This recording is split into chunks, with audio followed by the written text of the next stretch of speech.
আসসালামু আলাইকুম। স্বপ্ন ছয় এগ্রো ফার্মের প্রথম ভিডিওতে আপনাদের সবাইকে স্বাগতম। আপনারা সবাই দেখতে পাচ্ছেন আমার সামনে ফার্মি মুরগি রয়েছে।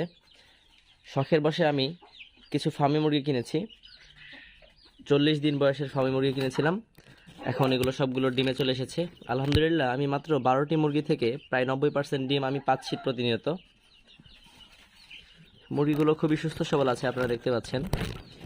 আর এর পেছনে অবশ্যই কিছু কারণ রয়েছে, যেমন আমি সুস্থ থাকা অবস্থাতেই মুরগিকে কিছু ওষুধ সেবন করে থাকি, যেমন ক্যালপ্লেক্স, ইসেল, জিসভেট অর্থাৎ জিঙ্ক, তারপরে অ্যামিনোভেট প্লাস যেটি মাল্টিভিটামিন, এমনকি ADE3 সহ বেশ কিছু ওষুধ আমি খাইয়ে থাকি, যার ফলে আমি খুবই সুন্দরভাবে শীতকালটা পার করেছি কোনো অসুখ বিসুখ ছাড়াই। একটি মুরগি আল্লাহর রহমতে মারা যায়নি। দেখতে পাচ্ছেন খুবই সুস্থ সবল রয়েছে মুরগিগুলো, এমনকি স্বাস্থ্য মাশাআল্লাহ ভালো।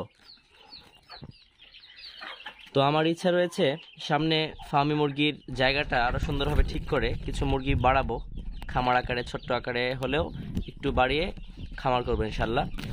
তো আমার ফার্মি মুরগির পাশাপাশি আরও বেশ কিছু জিনিস রয়েছে, যেমন কোয়েল পাখি, তারপরে দেশি মুরগি তো রয়েছেই, এবং শখ করে আমি একজোড়া ব্রাহ্মা মুরগিও পেলে থাকি। তো আসেন আপনাদেরকে ব্রাহ্মা মুরগিগুলো দেখাই। মাত্র এক জোড়া দেখতে পাচ্ছেন, এই যে ব্রাহ্মা মোরগ এবং ব্রাহ্মা মুরগিটির বয়স হয়নি বিধায় এখনো ডিমে আসে নাই। এদিকে ব্রাহ্মা মোরগটা দেখতে পাচ্ছেন খুবই সুন্দর, অনেক বড় সাইজ। ভিতরে একটি খাবারের পাত্র দেওয়া রয়েছে, এবং এই যে ফার্মির পাশে আমি ব্রাহ্মা দুটো রাখি। ফার্মির ভিতরে দেখতে পাচ্ছেন একটি ক্যারেট দেয়া, এটা ডিমে পাড়ার সময় হইলেই ক্যারেটের মধ্যে ডিম পাড়ে। দেখতে পাচ্ছেন একটা ক্যারেটের মধ্যে ইতিমধ্যে একটি মুরগি ডিম পাড়তে বসেছে। আমি আপনাদেরকে জুম করে দেখানোর চেষ্টা করতেছি। দেখতে পাচ্ছেন ডিম পাড়তে বসেছে। মোটামুটি আমি ফার্মের ডিমগুলো সকাল থেকে দুপুরের মধ্যে পেয়ে থাকি, তবে কখনো কখনো বিকাল বা সন্ধ্যায় 2-1টা ডিম আমি পাই। এদিকে দেখতে পাচ্ছেন দেশি মুরগি রয়েছে। দেশি মুরগির তলে আমি কিছু ফার্মি মুরগির ডিম দিয়েছিলাম।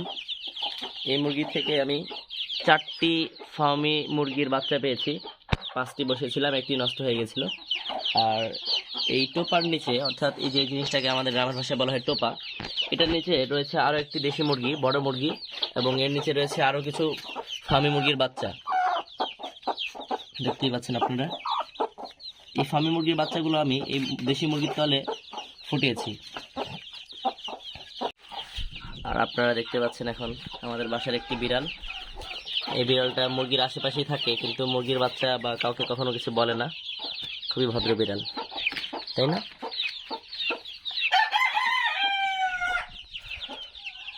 তো ইচ্ছা রয়েছে সামনে ফার্মি মুরগিটা একটু বড় আকারে করা। আপনারা সবাই দোয়া করবেন। আজকের ভিডিও এই পর্যন্তই। সবাই ভালো থাকবেন, সুস্থ থাকবেন। আসসালামু আলাইকুম।